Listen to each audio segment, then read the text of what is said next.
class today, we did a recap of clipping masks, and I showed you some new tricks involving clipping masks, kind of like next level. And I also showed you how to use the Draw Inside tool. So let's do a recap. I'm going to do clipping masks inside the cherry, and I'm going to do Draw Inside tool for this funky little apple. I know they look suspiciously alike, but let's get started. So let's say I wanted to add a shadow and a highlight using the clipping mask to this cherry. All right, so I'll start by drawing my shadow. And this part is going to slop over the outside edge because I know I'm going to clip it. So let me do this. And I'll fill it with a darker red. All right. Now, there's a couple ways I can do this. I'm pretty sure you remember that when we create a clipping mask, the clipping mask, when you first make it, it can't have any stroke or fill. It basically blocks out the fill. So watch. I'm going to go to Object, Arrange, Bring to Front. And I showed you in class how to do this. I'm going to hide the stem so that it's not in my way. I'm going to grab these two. I marquee a box to grab these two. The other thing I could do is put my finger on the Shift key, 1, 2, and click on them both. They're both highlighted. I'm going to go to Object, Clipping Mask, Make. Now this is fine as far as it goes. I still got the shadow, but my mask is here. So there are two ways you can do this. You can start with an extra cherry shape on the bottom that you can put in the mask, or you can change this back to a red fill. I'm going to show you how to do this. I'm going to go get my layers because I need my layer menu up when I do this. All right? Everybody else can move. Here's my layer. And I think what I'll do, for the sake of the demonstration, I'm going to create a new layer, and I'm going to drag the cherry up to that layer. And if I click on this one and call it Apple, and this one and call it Cherry, this is going to be easier to do. So let me hide the apple. Okay, so here's the cherry. If I twirl this open, it's basically showing me everything that's here. If I go under the window and I go to Control, let me grab it. Okay. So Control, you can see that it's checked on, it's binary, it's on or it's off, is up here. This is showing me what's happening with my shape, these controls here. This control is the clipping mask. And when it's highlighted, you'll notice that the clipping mask is lit up. This control is for the object that is being clipped. And you'll notice that when I click on it, there's only one object inside this shape. But if I come down here and I click on the clipping mask and I double click, I can go back in and add that color right back in to my clipping mask. You can only do it through the layer menu, and you need to use Control when you do it. Now that I've done that, if I click with my direct selection tool, I can move this around, right? I can edit it. Watch what else I can do. If I click on it with the direct selection tool so it highlights, I'm going to put my finger on the Option key and drag. I can copy it within the clipping mask. And then once I've gotten it within the clipping mask, I can rotate it, I can scale it, I can bring it over here and make it a slightly darker color so that I get that kind of, I mean, this is not, I'm not doing a very good job, but you understand what I'm doing. I can add these things in. Let's say I wanted to add a highlight over here to this grouping. So I can duplicate this way, but I want a circle. So watch. Now I'm going to add something new to this group. All right, switching gears here a little bit. So I'm going to make a circle. This is going to be my highlight. So I'm going to make it super light. No, that looks terrible. Oh, let's try this. Here we go. No, you know what? I'm just going to make it white. Sorry. So that's my highlight. That's where the light is hitting. And I want it sort of there. I want it to be clipped inside here. Well, it's not inside, it's on top. of the clipping mask. But if I come up over here, this is twirled open, and I grab this ellipse and I add it to the clip group. Here, let me fill this with a color so you can see what happened. Just for the sake of argument, I'll fill it with a pale pink. See that? It's clipped now. I basically added it to the clip group. Let me do it again. I want this to be a part of this clip group. So rather than releasing the clipping mask and starting over and adding this to the group that's clipped, I can come over here and just add it to the clip group. All right? And then I can come up and say, where's my stem? Show everybody. Where is my stem? Oh, look what I did. I left the stem on the wrong layer. I gotta move that up. I'm gonna watch that. Okay, so that's a clipping mask. Now, there's another way to do a clipping mask, and it's called the Draw Inside tool. And essentially what happened is Adobe basically came up with the Draw Inside tool. It is a slightly more sophisticated tool than the clipping mask tool. But because there are people like me who are old, who learned to do clipping masks, they didn't want to make us angry.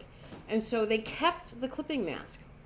And I have to tell you, because clipping masks were the first thing I learned, I tend to do clipping masks before I do the Draw Inside. So let's do the Draw Inside tool. The Draw Inside tool lets you work two different ways. You can work live, or you can paste things inside. I'll show you what I mean. I'm going to click on the leaf, and I'm going to come over here. This is the Draw Inside button. And when I highlight this, I'm in Draw Inside mode. Everything I draw is going to treat this like a clipping mask. Watch. I'm going to go get my pen tool, and I'm going to draw a shape, and I'm way out here. I'm not even trying to be neat. And then I'm going to fill that shape with a darker green. And because the Draw Inside tool is highlighted, it's drawing inside the shape. When I'm done, I turn it off. The mistake that I make constantly is that I forget to turn off the Draw Inside tool, and then I'll start to draw something else. I'm like, why is it not showing up? The answer is, if this is still highlighted, I'm still drawing inside. So don't forget to shut it off when you're done. Let me do it. Oops. Let me do it again here on this apple. I'm going to grab this apple. I'm going to go get my pen tool. I'm going to click on Draw Inside. This is what I want. These dashed lines say to me, okay, we're live, go. And so I can draw a shape. Now I could use the shape tool.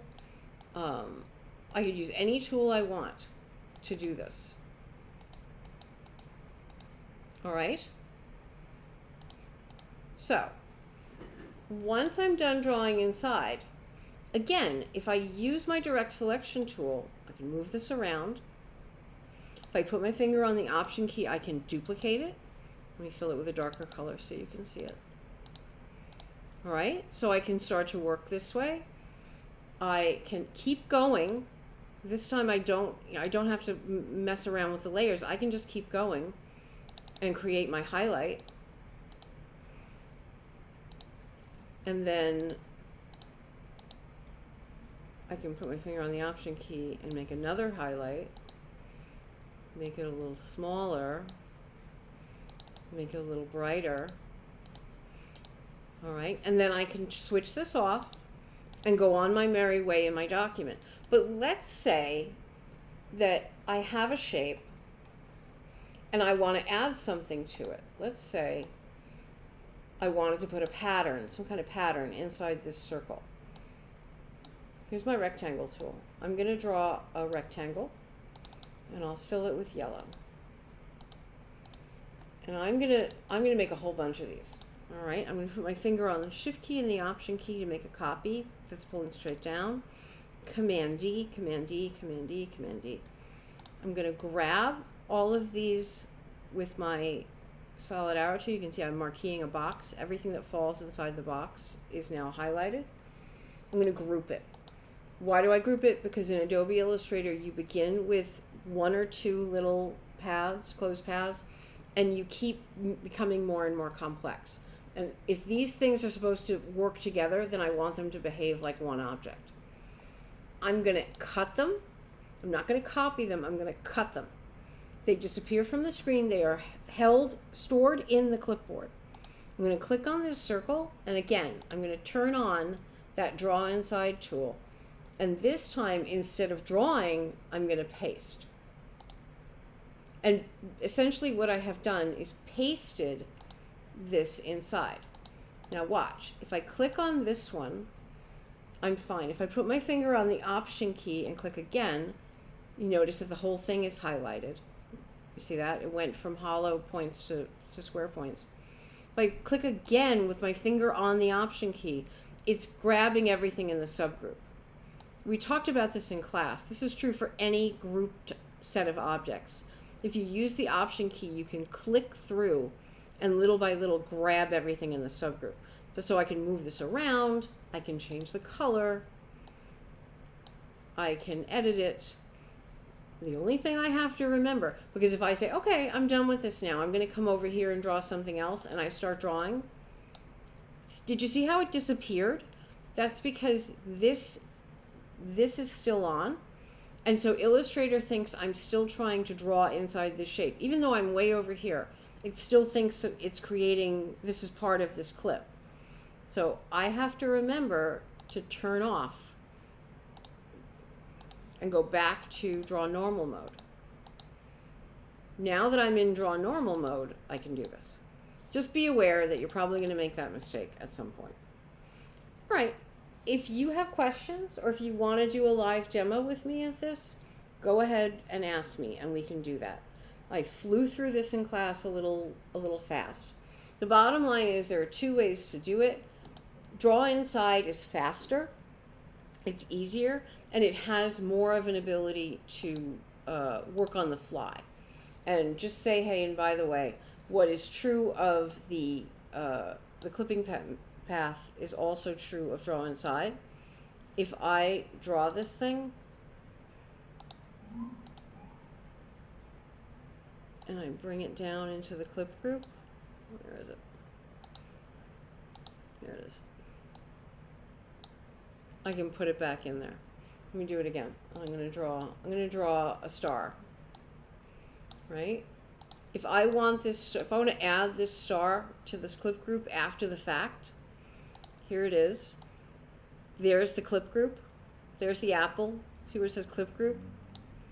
I can just pull it down into the clip group. That trick with the layers works for both of them. Give it a try. Practice is the secret ingredient here.